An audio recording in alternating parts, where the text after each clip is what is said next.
This video is for fifth grade parents. Your student is going to be bringing home this week.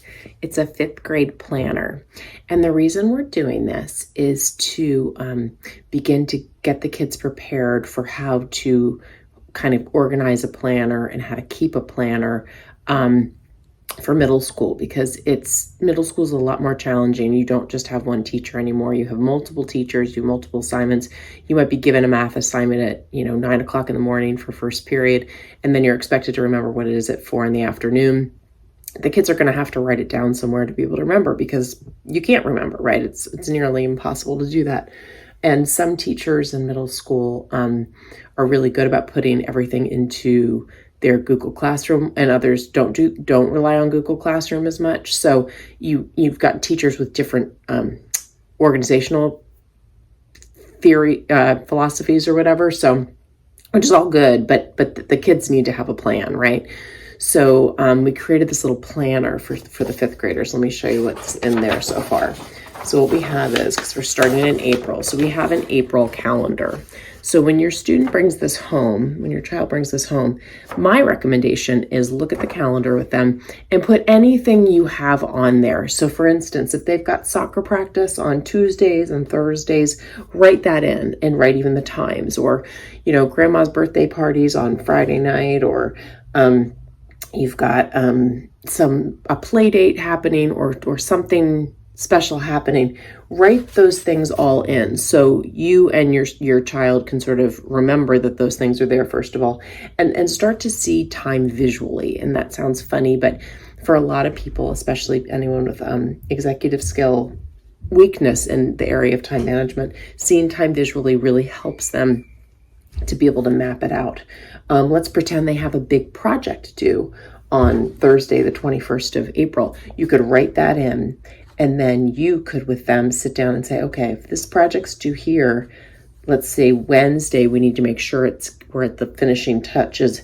But Tuesday, you've got soccer practice and you have a big birthday party thing at night. So you really need to make sure you get the majority of it done on Monday or over the weekend, so that Wednesday you're just doing finishing touches so it can be done on Thursday. So it's a nice way to start to help them plan out what they need to do. And the best way to do it is to see where the due date is and to kind of backwards map it. Like, what do you need to do? What are the pieces to that project that need to happen by then?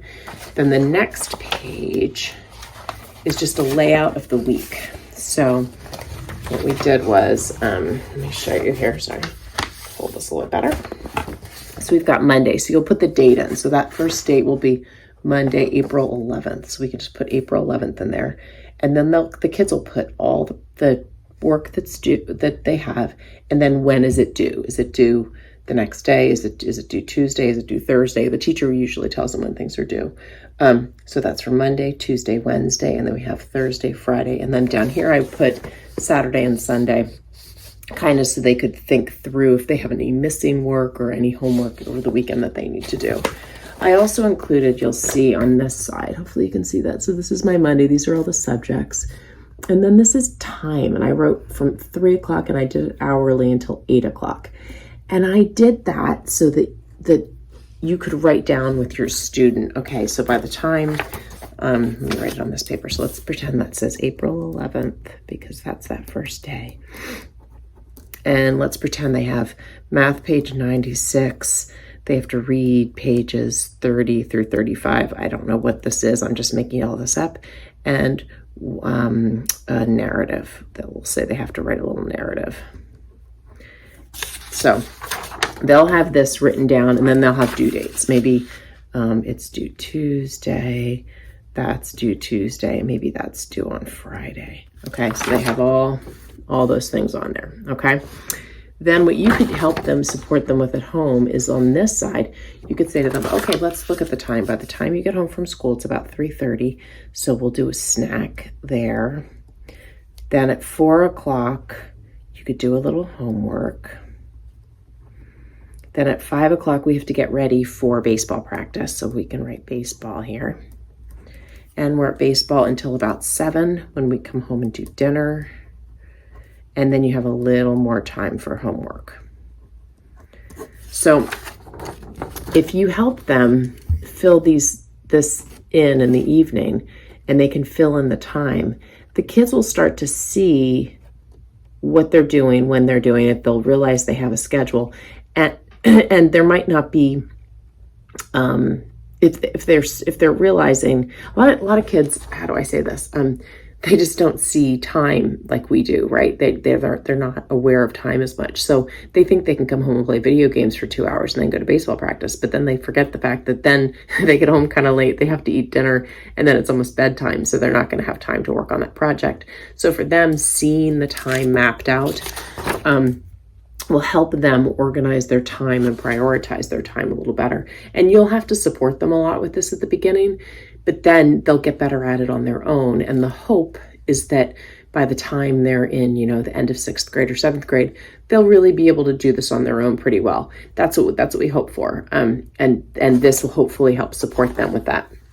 So that is why we made these little planners for them, so they can start to think about it. And then when they go to middle school, I assume the 6th grade teachers will have some sort of a planner that they give the kids. I don't know if they still do that or not. Historically, they used to have the parents sign every night when the kids would bring the planner home. I don't know if they still do that or not either.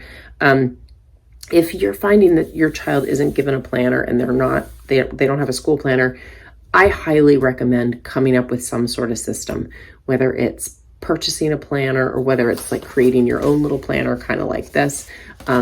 Whatever would work for your student. I also recommend having, if they don't have a calendar like this, or they don't like using a calendar like this in their planner, having a big calendar at home that you're writing things down, assignments for them, but also their activities. So they see, on Tuesday night, if you've got baseball and a special dinner with the family, you're not going to get a lot of homework done. So you need to get most of the homework done on Monday if it's due on Wednesday. Do you see what I'm saying? So helping them sort of map out that time will be really beneficial to them for middle school, high school, and then lifelong, right? Because we have to plan all our lives.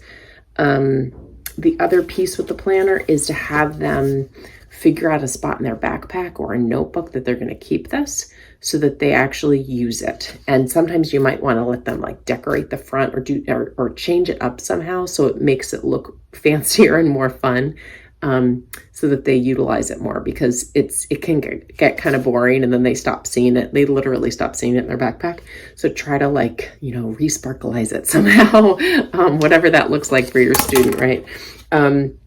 So I hope this helps. I hope this gives you a little bit of understanding of the kind of support they need so that they can be successful with their time management and their prioritization. Because if kids can get a hold on that skill early on, it will help them tremendously in middle school and high school. All right. Feel free to email me if you have any questions. Kate@katechessman.com. Thanks. Bye.